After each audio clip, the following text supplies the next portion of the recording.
Assalamualaikum warahmatullahi wabarakatuh. Di sini kami akan menampilkan tugas video pembelajaran kajian IPA ST2 yang beranggotakan. Assalamualaikum warahmatullahi wabarakatuh.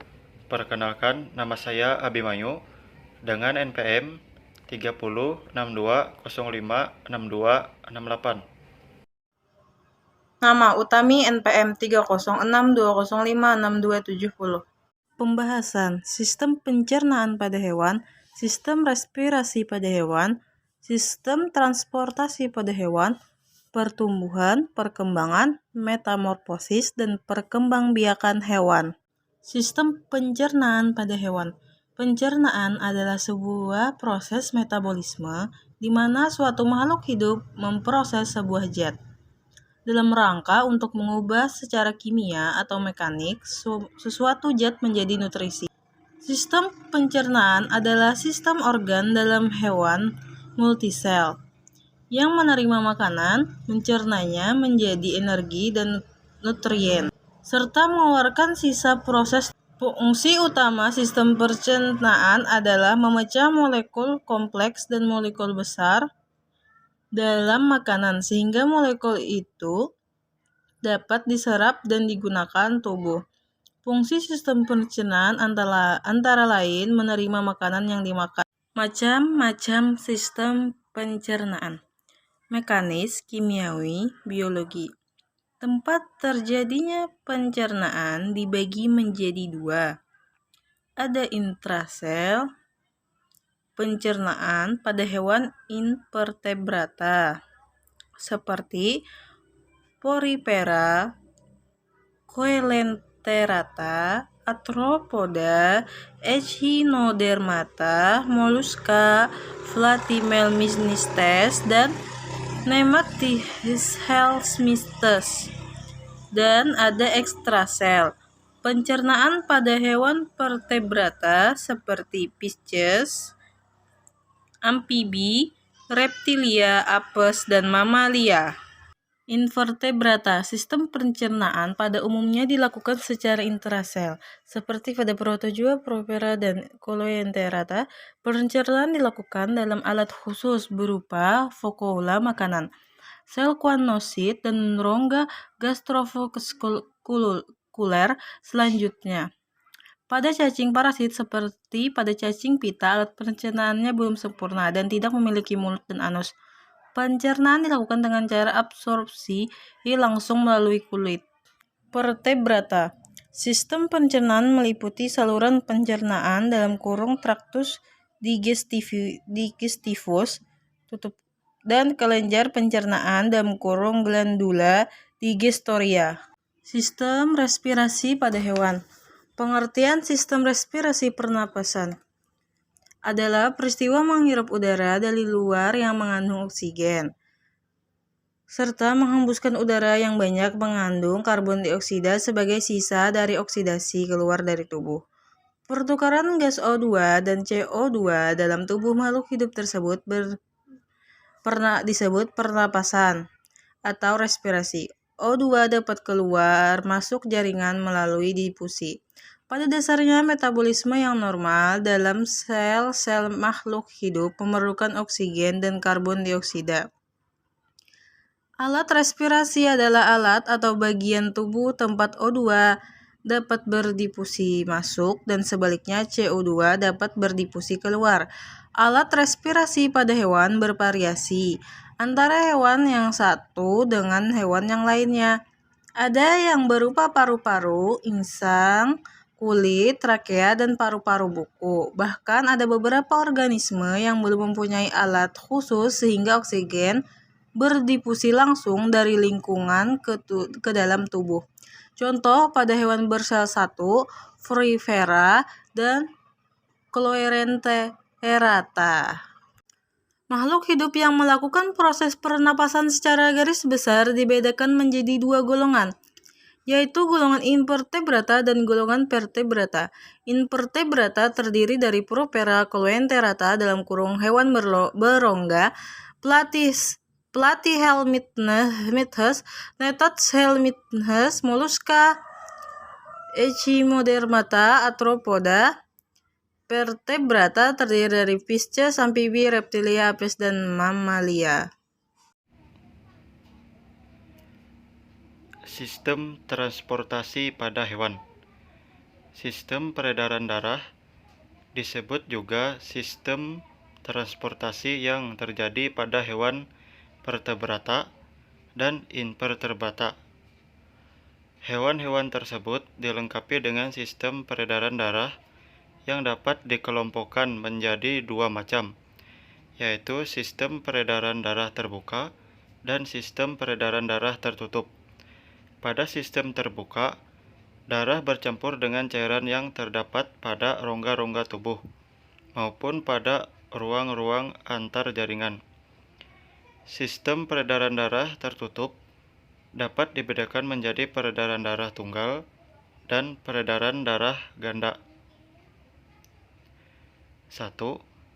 Peredaran darah terbuka.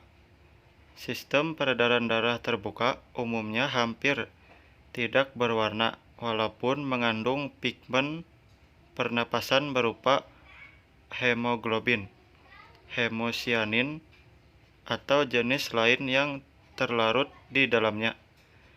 Sel-sel darah bersifat amoeboid.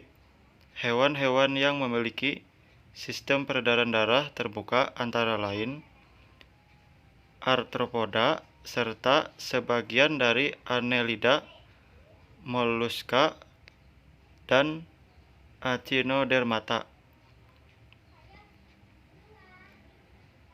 2. Sistem peredaran tertutup dijumpai pada chordata, cephalopoda, holothuroidea, oligoceta, dan Hirudinae. Alat peredarannya terdiri dari darah, jantung, dan pembuluh-pembuluh darah. Jantung berfungsi sebagai alat pemompa darah, terdiri atas serambi, ruang penampung darah yang masuk ke jantung, dan bilik, pemompa darah yang menyebabkan aliran darah ke luar jantung. Kedua macam ruangan tersebut dipisahkan oleh ketup pencegah arus balik. Berikutnya, sistem peredaran darah tertutup dapat dibedakan menjadi peredaran darah tunggal dan peredaran darah ganda. Peredaran darah tunggal terdapat pada ikan. Darah dari bilik seluruhnya dipompakan ke satu arah melalui conus anteriosus lalu ke aorta ventralis yang menuju insang untuk melepaskan CO2 dan mengikat O2. Selanjutnya, darah dialirkan ke seluruh bagian tubuh melalui arteri dan cabang-cabangnya yang menghubungkan dengan pembuluh-pembuluh kapiler. Kemudian, darah akan dikumpulkan ke dalam vena cava menuju ke sinus venosus dan bermuara di serambi untuk diteruskan ke dalam bilik. Jadi, darah hanya melewati jantung satu kali. Oleh karena itulah disebut peredaran darah tunggal. Peredaran darah ganda. Peredaran darah ganda yaitu sebagian darah dan bilik akan melintasi sirkulasi paru-paru dan sebagian lagi melintasi sirkulasi sistematik. Pada sirkulasi arteri pulmonalis, setelah terjadi pertukaran gas, maka darah yang banyak mengandung oksigen ini akan kembali menuju jantung melalui vena pulmonalis ke serambi kiri dan diteruskan ke bilik. Oleh karena itu disebut peredaran darah ganda. Selanjutnya, perkembangan dan pertumbuhan hewan dimulai semenjak fase zigot dari proses pembuahan dan terus terjadi hingga hewan menjadi usia dewasa. Pertumbuhan dan perkembangan pada hewan dibagi menjadi fase, yaitu fase embrionik dan fase pasca embrionik. Fase embrionik merupakan pertumbuhan dan perkembangan yang dimulai dari zigot sehingga terbentuknya embrio sebelum lahir atau menetas. Dalam fase embrionik meliputi hal-hal berikut. Yang pertama, morula. Dikutip situs Kementerian Pendidikan dan Kebudayaan Kemendikbud, morula merupakan tahapan pembelahan sel dari satu sela menjadi 2 sel, kemudian menjadi 4 sel, 8 sel, dan seterusnya, sehingga terbentuk kumpulan sel menyerupai buah arbei. Pada fase morula terdapat 2 kutub yang berbeda, yaitu kutub hewan, kutub fungsional, dan kutub vegetal. Dalam kutub fungsional memiliki sel-sel yang berukuran kecil dan akan berkembang menjadi anak hewan. Sementara kutub vegetal memiliki sel-sel yang berukuran lebih besar, yang berisi banyak protein, di mana protein tersebut sebagai makanan untuk calon hewan. Berikutnya, blastula. Blastula merupakan tahap pembentukan rongga blastokol di antara kutub fungsional dan kutub vegetal pada tahap akhir dari fase morula.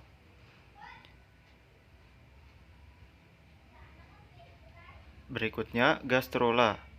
Gastrula merupakan tahap akhir blastula, di mana terjadi perpindahan sel dari satu sisi ke arah depan sisi lain, sehingga ruang blastokol menjadi mengempis, bahkan bisa menghilang dan membentuk ruang baru yang disebut gastrokol. Berikutnya, organogenesis. Organogenesis merupakan proses pembentukan berbagai organ tubuh yang berkembang dari 3 lapisan, yang proses gastrulasi organ yang berbentuk dari ketiga lapisan tersebut adalah lapisan oktoderm berkembang menjadi rambut, kulit, sistem saraf, dan indera. Lapisan mesoderm berkembang menjadi otot, rangka, alat reproduksi, alat peredaran darah, dan alat ekskreasi. Lapisan endoderm berkembang menjadi alat pencernaan dan alat pernapasan.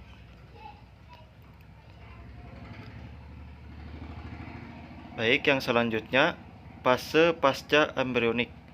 Fase pasca embrionik merupakan pertumbuhan dan perkembangan yang dimulai sejak lahir atau menetas hewan itu dewasa.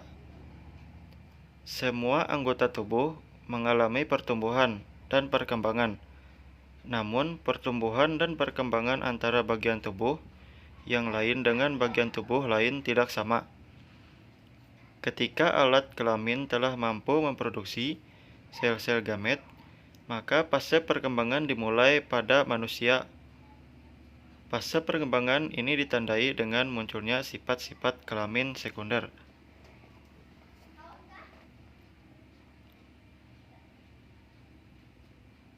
Berikutnya, metamorfosis dan perkembangbiakan. Metamorfosis berasal dari bahasa Yunani, yakni Grek meta, antara, sekitar, setelah, morfi, bentuk, osis, bagian dari. Jadi metamorfosis adalah perubahan bentuk selama perkembangan postembrionik. Secara sederhana, metamorfosis dan perkembangbiakan adalah proses biologis yang menandai perkembangan hewan, yang salah satunya melibatkan perubahan penampilan fisik dan struktur organ setelah lahir atau menetas. Perubahan yang terlihat pada proses metamorfosis hewan disebabkan oleh pertumbuhan sel serta diferensiasi sel-sel ini secara radikal dan dinamis. Berikutnya, metamorfosis sempurna atau holometabola. Metamorfosis sempurna merupakan holometabolisme. Pada holometabolisme, larva ini sangat berbeda dengan dewasanya. Serangga menjalani holometabolisme hanya pada tahap larva, dan kemudian memasuki periode tidak aktif, yang disebut pupa, yang menyimpulkan bahwa mereka telah dewasa. Oleh karena itu, metamorfosis sempurna mengacu pada metamorfosis yang dimulai dengan telur, pupa, imago. Contoh penyimpanan yang sempurna adalah katak, nyamuk, dan kupu-kupu. Berikutnya, metamorfosis tidak sempurna atau hemimetobola. Metamorfosis tidak sempurna merupakan hemimetabolisme tahap yang belum dewasa dari spesies metamorf, biasanya disebut larva. Namun, pada metamorfosis sebagian besar spesies serangga, hanya tahap awal yang disebut larva, terkadang dengan nama berbeda. Secara hemimetabolisme, pertumbuhan larva akan menjadi pada tahap perkembangan kesekian dan molting atau pergantian kulit yang disebut dewasa.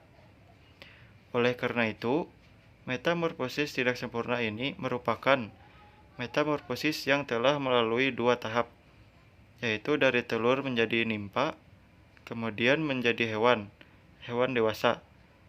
Biasanya metamorfosis semacam ini juga terjadi pada serangga, seperti capung dan belalang. Baik, mungkin hanya itu yang bisa kami sampaikan dari presentasi kami. Apabila ada kekurangan dan kesalahan, kami mohon maaf sebesar-besarnya. Sekian dari presentasi kami. Wassalamualaikum warahmatullahi wabarakatuh.